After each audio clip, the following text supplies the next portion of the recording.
You know, this just might be a me thing only, but an e-ink device trimmed in white is just a thing of beauty.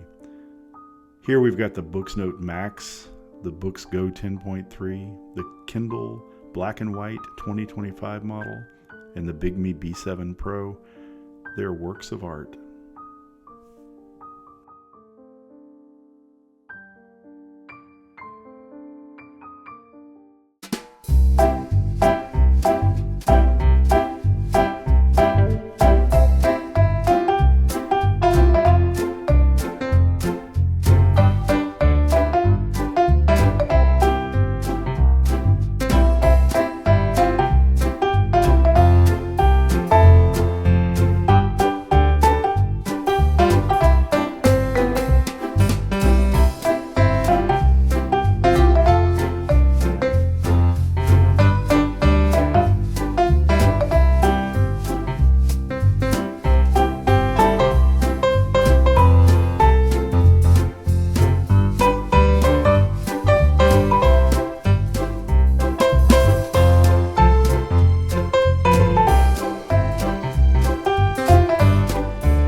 Hey everybody, welcome to the channel. Hey, so the Bigme B10 has finally been released. I've been looking forward to this device for a while. I did a video about a month ago on the Bigme B7 Pro, which was the 7-inch device. Really love that device. I think that they really outdid the competition on everything that they packed into that device. You know, it had cellular capability. It had, you know, a beautiful color screen, the white bezels that I mentioned in the intro. Glad you indulged me on that one. You may or may not feel the same way about it. But they really just packed a lot into that device, and I really like that device. I really love that device. And this Bigme B10 looks like a bigger brother to the B7 Pro. And you'll notice that I've got the difference in the front light on these things. So Bigme does something very unique with their front lights. So they give you a cold light and a warm light, and they're both adjustable from 0 to 36 on both of these devices. But the lights are different on them, so I can't make these two screens look like each other. And you may say that, you know, I like this better than this, or this better than this. And looking at them here in person, I think they're beautiful screens. And if you look at them independent of each other, they're both beautiful screens. You're not going to be disappointed with either one of them. Looking at them side by side, you may have a preference between the two. So I think that this might be the most highly spec'd out e-ink device that exists today. So this thing has a very fast CPU for an e-ink device. It's the Dimensity 1080 by MediaTek. This thing is really fast. It's the same one that was in the B7 Pro, and it's really snappy. It doesn't lag at all.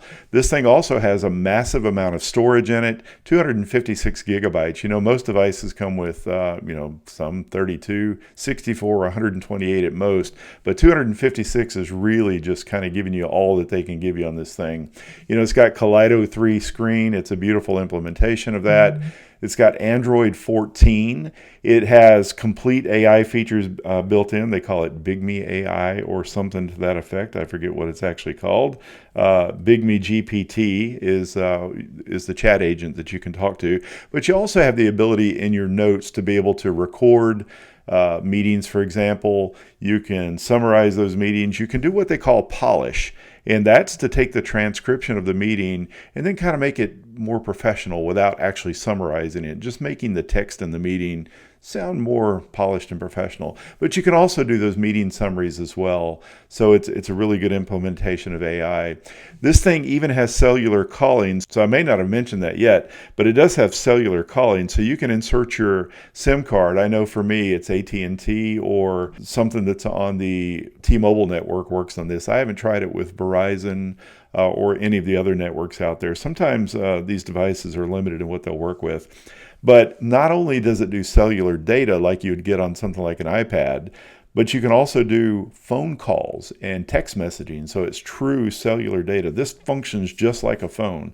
So, very impressive on that. Also, in the SIM card slot, you have also a place to put up to 2 terabytes of a micro SD external storage on this, so that's really impressive as well. You also get cameras on the front and the rear. You have 5 megapixel cameras on the front. You have a 20 megapixel camera on the rear. This can be used for video calling, and on the rear, it's really for a document scanner, but I've taken a few pictures with it. It's not bad at all. All right, so first off, let me take you through the hardware of the device. I'll turn the screen off for this portion and just show you the device itself. So I love the white bezels on this. I think you've kind of got that idea from the intro to my video there. But this is, it has 2 buttons over here for, you can use them for page turn or volume up and down. And I don't know if you can see this or not, but there are 8 capacitive buttons for home, multitask, settings, e-ink center, control center, your apps, full refresh, and back that you can, they're touch sensitive. You can touch them with your finger or your pen. I already mentioned the camera here. On the back, you also have another camera. That's your 20 megapixel camera. This sits flush. So when this is sitting on a desk, that doesn't raise up or cause the thing to sit unlevel on the desk at all. Got the Bigme logo on the back. There are no rubber feet on this to keep it from sliding around, so it will be a little bit slippery on the table. It's got a very smooth, that almost feels like a glass back. It could be metal, I'm not really sure. The sides are squared off, and on the left side, as you're holding the screen, here's what we have here. We have 2 speaker grills, one here, and then we've also got a pogo pen. They do sell a keyboard for this, and I ordered the keyboard with it, but they are in back order right now, so I didn't get that yet. When you look at the other side of the device, it's completely clean. There's nothing there. We look at the bottom, and you'll notice a couple of things. I've got the USB-C charging port. I've also got I think it's 1, 2, 3, 4 microphones. I've got also the charging indicator light next to the USB-C here. And then we've got our SIM tray that is a dual SIM tray, so it holds a SIM card and a micro SD card.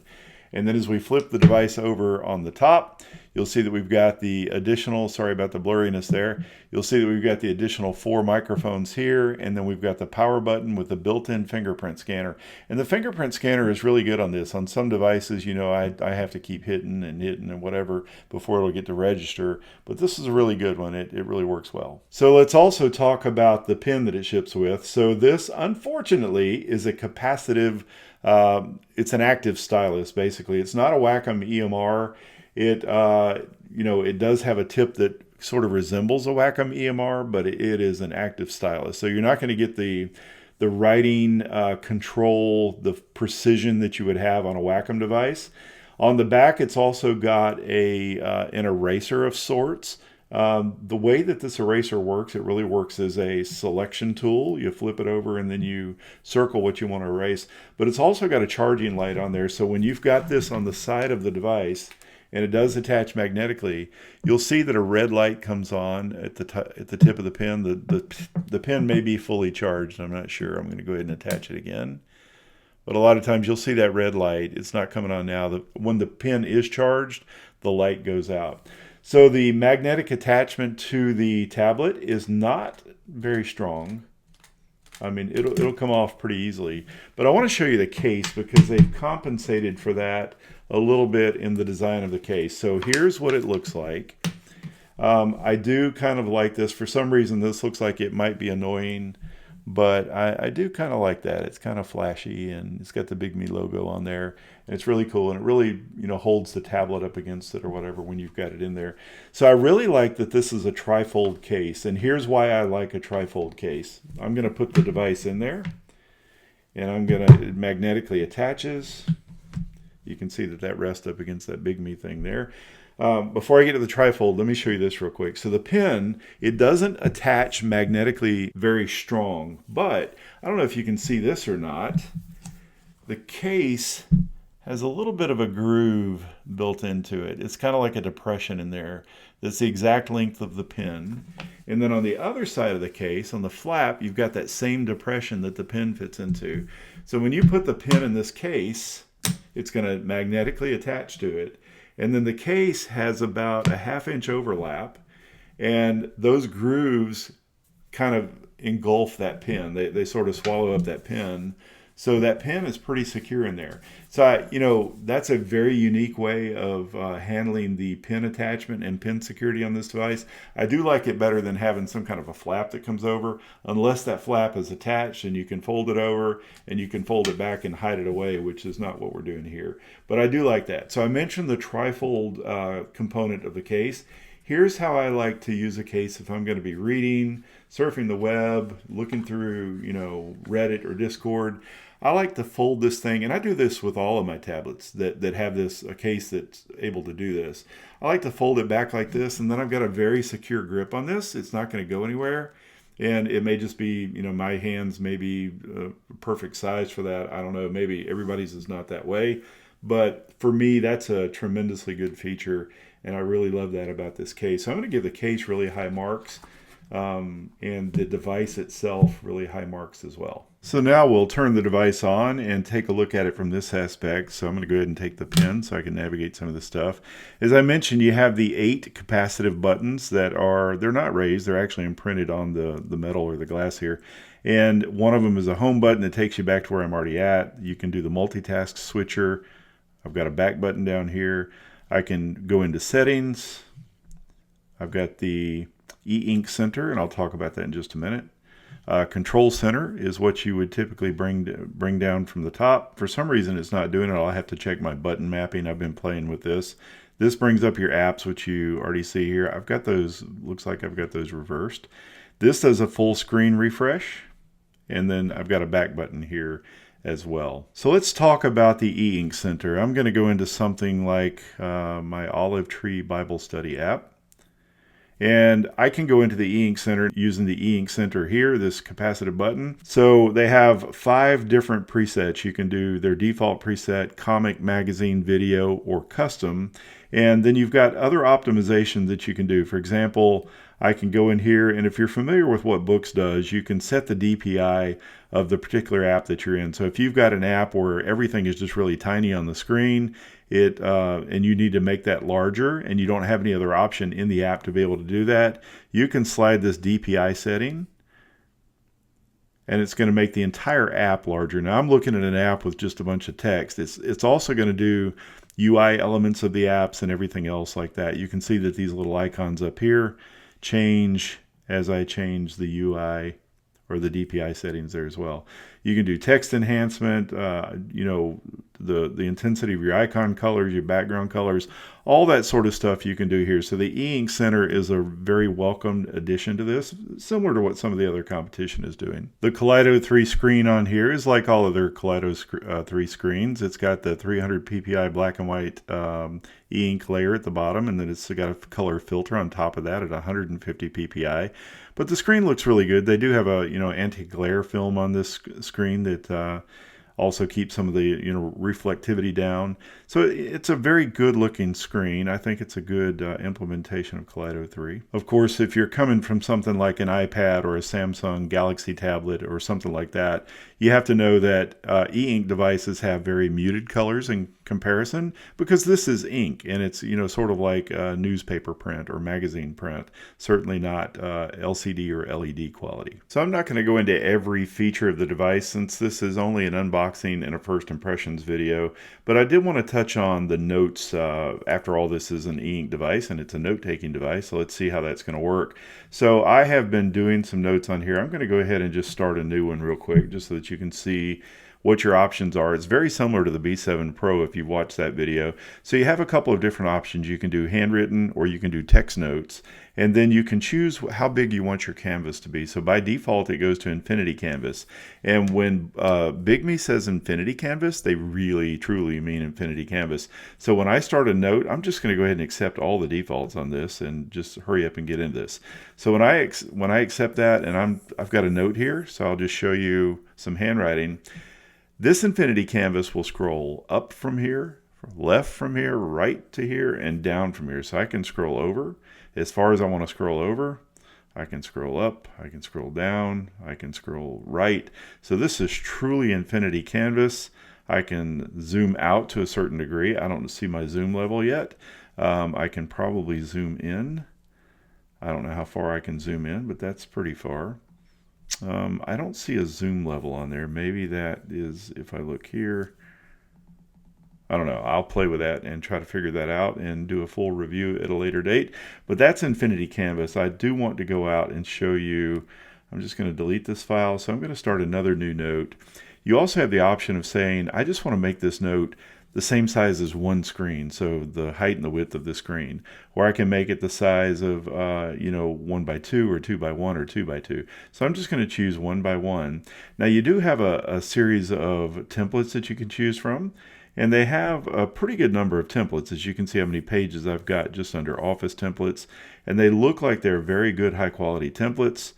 You've also got, some learning, some default, and some local, I'm assuming. Maybe are some things that you can do on your own. I'll have to explore that a little bit more. But on your base templates, this is what intrigues me the most. So you can set an image background as your template. I don't have any images on this device at the moment. But you can also do a pattern background. So there's 5 patterns to choose from. You can do a blank page. I guess there's no pattern. You can also do a grid pattern, a checkerboard type thing without the different colors. You can do a horizontal line, vertical line, and dot grid. And what's really cool about what Bigme offers, and they do this on that B7 Pro too, if you saw that video, I'm just repeating what you've already heard. But you can change the color of your lines between 10 different colors. You can also change the color of your background between white or black, or 8 other pastel colors that you may want to choose from. So I'm just going to go ahead and leave it as like a gray grid line color.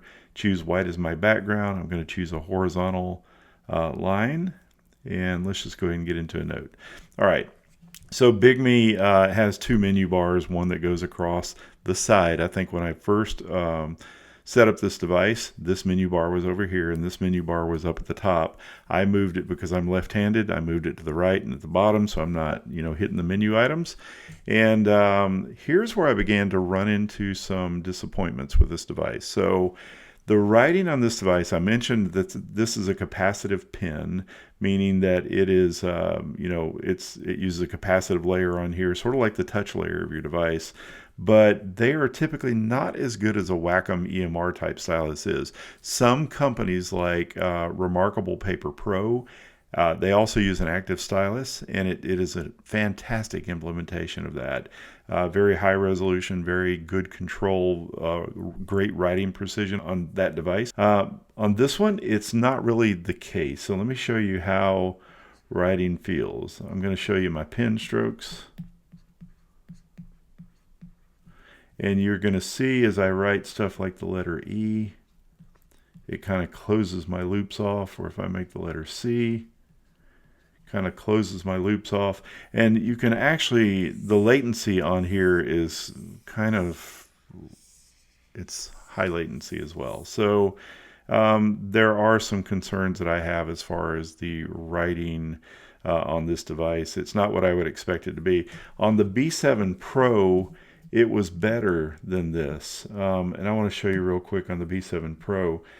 It was a better experience, and I really don't understand why that would be the case. Why they didn't use the same hardware on both devices, but I'll just take you into the notes here. I gotta find what I did with my notes. There they are. So I'm going to start a new note, and I will just accept the defaults. And as I write here, hopefully you can see this, my pen strokes are better. My E's are better. My C's are better.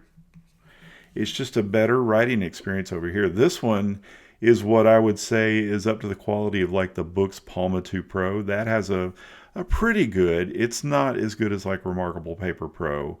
It's also not as bad. I think the BOOX Go Color 7 Gen 2 probably is like this. I would say that the Go Color 7 Gen 2 and this Bigme B10 kind of have the same writing precision or the same capacitive type writing on there.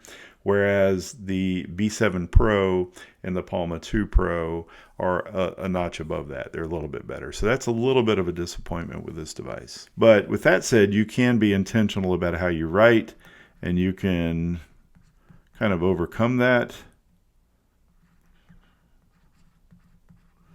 But it is not the type of writing experience that I was expecting. So let me tell you about the pen on paper feel. So it does have a good writing feel. It's got, you know, I wouldn't call it, there's no texture on the screen as far as grittiness or any kind of like a sandpaper type feel, but it does have good friction on the screen. It's just being held back by the fact that the latency is not good and the precision is not good. Another issue that I have as a left-hander with these capacitive buttons down the side when I'm writing, I have to place my pen. So I write left-handed and I kind of hook my hand over. Let me show you on a new page. So as I'm writing, I may come over here and hit these capacitive buttons and end up back at the home screen or the task switcher. So I found that I have to do one of two things. I have to rotate the device and put these buttons over here on this side, and then, you know, have the device do a rotation completely to, you know, 180 degrees, or I have to disable these capacitive buttons over here. And since I want all this on the left hand side, I'm able to skip, or I'm able to avoid hitting those buttons, but I cannot avoid the capacitive button. So for a left-hander, that could be an issue. So just a real quick first look at this device. You know, as I said, I was really looking forward to getting to this device.